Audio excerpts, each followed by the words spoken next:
Pagdating sa talento, hindi talaga pauli ang mga Pilipino. Tulad na lang ng ilan sa mga magtatapos na estudyante ng Fine Arts sa Universidad ng Pilipinas. Hindi lang basta art ang nililikha nila, sinisikap din nilang ilapit ang kanilang sining sa masa. At live mula sa Quezon City, may report si Joseph Moro. Joseph? Jiggy, dun nga sa mga obra ng mga graduating fine arts students ng UP, ay lutang yung kagustuhan nila na isali yung kapaligiran at yung mga nakapaligid sa kanilang mga artworks. Hindi na lamang daw yung artist ang solong gumagawa ng obra, kundi kasama na rin yung mga nakakakita nito. Enjoy na enjoy ang mga batang ito na akala mo ay nakikipaglaro sa mga realistic na painting ng iba't ibang karakter. Sa malayo, aakalain ng mga bata rin ng mga obra. Gawa ito ng graduating student na si Ralph Barrientos. Ang mga karakter, katang isip lamang daw niya. Yung mga na-imagine ko ganun. Tapos gusto ko kasi blur yung boundary ng fictive space, pati physical space. So sinet ko siya dito sa grass kasi parang buhay na buhay ang area. In a way din, parang malalaking paper dolls kasi sila. So gusto ko rin silang gawing mechanism for play. Hindi sa isang gallery o classroom niya ito nilagay, kundi sa parang malapit sa mga may informal settlers.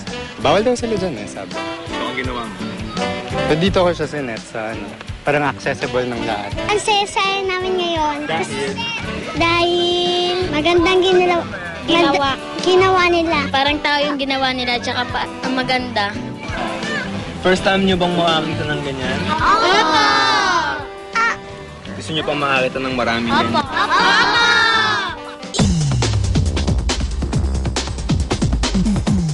Iba naman ang atake ni Eunice Lacaste. Hinahanap raw niya ang kanyang sarili sa mga lugar na kanyang kinalakhan. Pero sabi ni Eunice, habang lumalaki, hindi madali ang pagtukoy sa kanyang identity o pagkakakilanlan. Kaya sa obra niyang ito, tila isa-isa niyang hinuli ang mga alaala ng ilang lugar at ikinahon ito.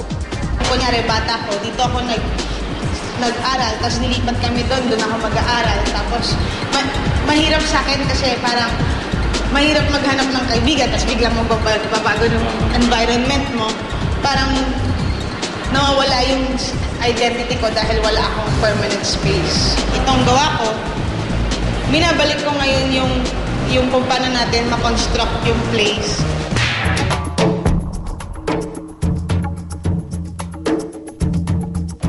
Si Giselle Yabes ang kapaligiran naman ng instrumento niya sa paggawa ng obra. Partikular ang sound para gumawa ng mga eskultura. Nag-evolve din syempre yung yung art form.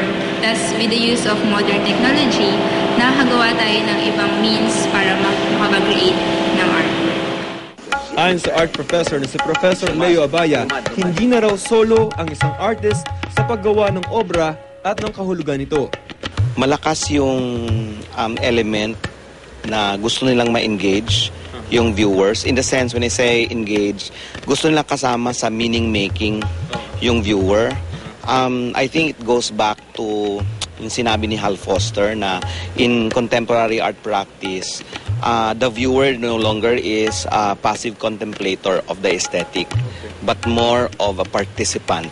Meaning does not lie in the work itself, but it lies between the work and the viewer. Sabi ng artist at manunulat na si Imelda Kahipe Andaya, ang art naman daw ay hindi pansarili lamang. Art has its own life. Kaya niyang mag-provoke ng sariling pag-iisip, mag-provoke ng iba-ibang interpretasyon. So pag nagawa na ng artist yon, it really belongs to the public at may buhay siyang kanya. Sige, yung exhibit ay hanggang March 30 sa UP of College of Fine Arts. Sige. Joseph, batay sa reaksyon ng mga batang nakakita ng artwork dun sa damuhan, mukhang epektibo yung ginawa nilang strategy para nga mapalapit sa masa itong artworks na kanilang ginagawa. Tama, kasi ang tawag dyan yung public art. Ang talagang goal mo dyan is maka-reach out dun sa mga tao na involved. In that case, yung mga informal settlers. Nakakatuwa nang sinabi nila kanina ay gusto pa nilang makakita ng ganyan. Kasi commonly, yung mga tao pag sinabi mong art medyo iwas, medyo na-intimidate ng konti. But then again, ang goal ng art talaga is to engage and to converse with the public. Jiggy. Maraming salamat, Joseph Moro.